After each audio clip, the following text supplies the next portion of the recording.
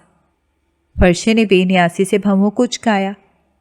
یہی کہ تم عمر دراز سے شادی کرو گی۔ میں تمہیں یہ بےہودہ قدم نہیں اٹھانے دوں گی۔ وہ سلگی۔ اس میں بےہودگی کیا ہے؟ شادی تو ایک دن ہونا تھی نا، ذرا جلدی صحیح۔ ورشے ایک دم سنجیدہ نظر آنے لگی۔ حلیزے نے دانت کچکچائے۔ تم میری ضد میں کر رہی ہو نا یہ سب کچھ؟ ایسی بات نہیں ہے بچوں۔ پھر کیوں کر رہی ہو؟ وہ جیسی روحان سی ہونے لگی۔ ہماری فیملی اس وقت سخت کرائسس سے گزر رہی ہے۔ مما بہت ٹینسڈ ہیں۔ اس مسئلے کا یہی حل ہے بچوں، یعنی تم ہی قربانی دو گی۔ اس کا لہجہ طنزیہ ہو گیا۔ میری سوچ آپ سے مختلف ہے بچوں۔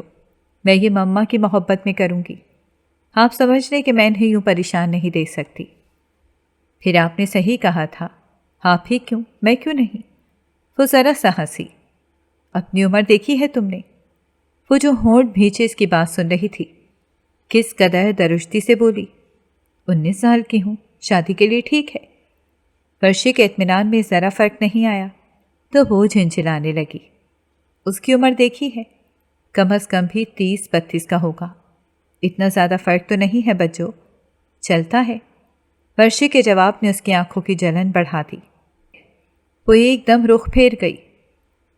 میں تمہیں ایسا نہیں کرنے دوں گی ورشے، تم ابھی بچی ہو، تم اس امتحان سے نہیں گزر سکتی۔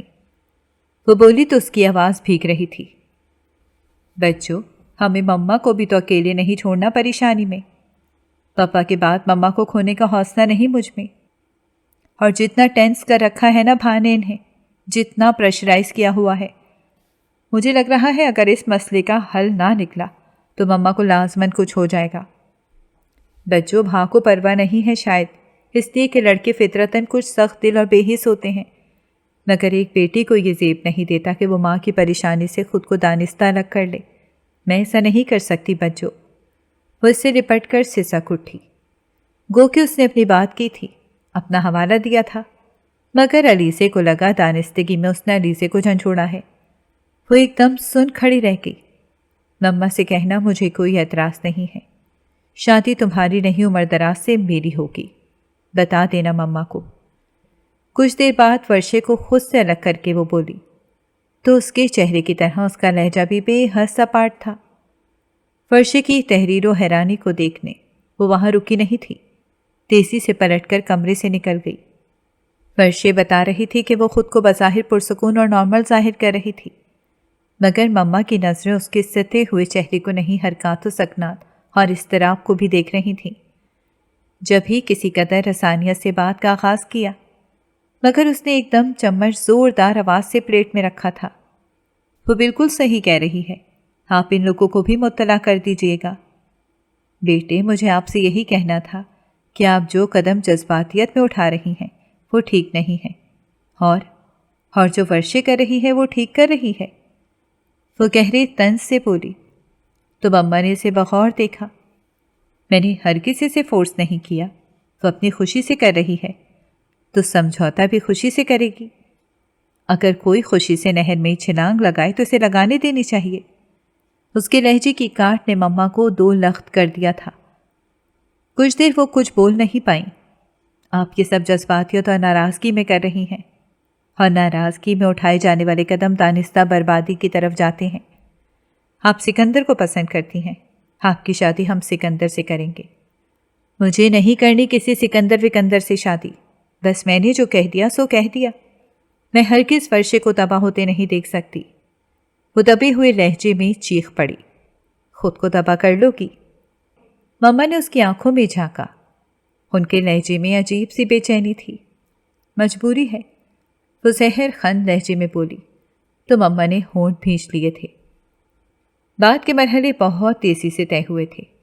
اس نے کسی قسم کی تیاری میں حصہ نہیں ڈالا، اسی روٹین کے مطابق یونیورسٹی جاتی رہی۔ اس کے تاثرات کو دیکھتے ہوئے ورشے کو اس سے کسی قسم کی بھی بات کرنے کی جرت نہیں ہو سکی تھی۔ شادی کی ہر تقریب بہترین تھی،